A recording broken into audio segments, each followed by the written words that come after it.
Let's talk GTA 6. I thought, why not do a video just talking about the game, which I know we're all gonna love if it lives up to our expectations. That is a big if. Although technology has come so far in 10 years. Like, they bring a new FIFA out every single year. They bring a new Call of Duty out every single year. Yet people still buy it and they still love it because it's new. So even if they didn't improve anything, they just brought out a new GTA, we're still going to love it. But I'm really hoping that they push the boundaries with what has been done before and what hasn't. If you remember, and a few of you watching this video might not, when GTA 5 first got released, they released the story mode first, and then a few weeks later, they brought GTA Online in. Now, I think that they're going to do this again with GTA 6. So online might not be available straight away, and the reason they do this is to give people time to actually play the story mode. If they release both at the same time, I am definitely going to be playing the story mode first. It's like an unwritten rule, you've got to play story before you play online. Otherwise, you're going to get bullied by all your friends, alright? So play the story mode first. I also seem to think that when GTA 6 does get released, there's not going to be that much to do. And by that, I mean, in GTA 5 right now, you have heists, you have races, and you have businesses. The only one of those three, I think, could be in from the start, other than races. So the only one of those two, between heists and businesses, is probably businesses.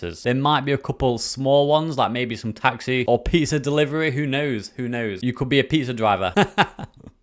Delivering pizza in your Lamborghini. But I actually hope that this is the case, because if they release GTA 6 with heists, with loads of businesses, it's going to be far too easy, and I think the fun will die very quickly. They did a very, very good job of slowly releasing the game, slowly releasing content into the game to keep us interested. Because could you imagine still trying to play GTA 5 right now with no heists, no businesses? It would literally be impossible. And I think Rockstar know this, and this is why they also introduced vehicles like the Mark II Oppressor, the Deluxo, flying cars, and a flying bike. It's just to keep people on the game. They're not going to be in GTA 6 from the beginning. I can almost guarantee that. They will receive so much hate if they are. But it's not to say that they won't release it in the future. The likelihood is, if people stop playing the game later on in a few years, they probably will start to release more unrealistic things just to get people onto the game. And we probably will see the return of something like a Mark II or a Deluxo in years, though, in like,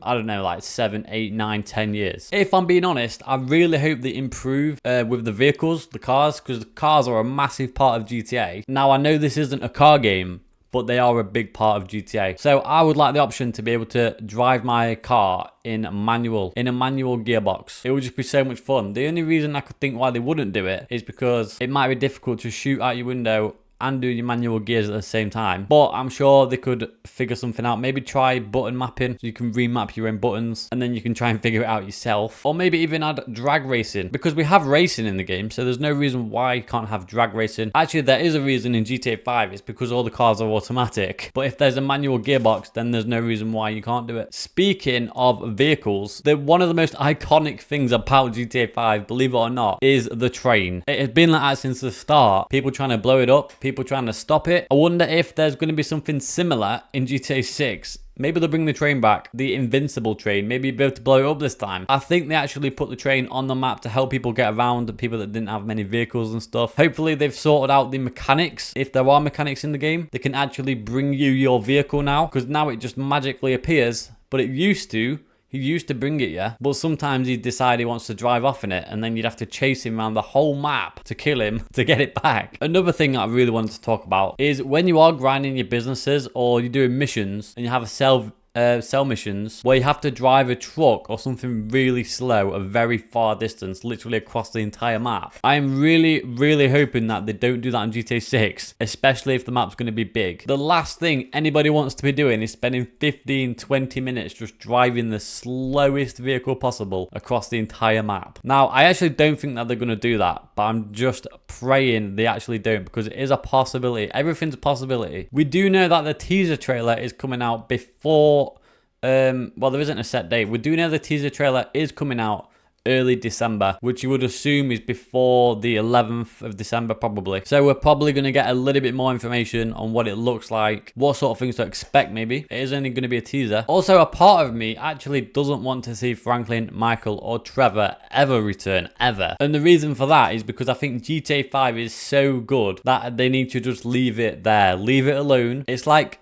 building a nice piece of art. You've got it to a place where you think it looks absolutely insane, and then you just keep adding to it and adding to it and adding to it. Before you know it, it doesn't look so good. So the point I'm making is they just need to leave Franklin, Trevor, and Michael out of GTA 6, in my opinion. The only character that I would like to see return is Chop, if he's not almost died.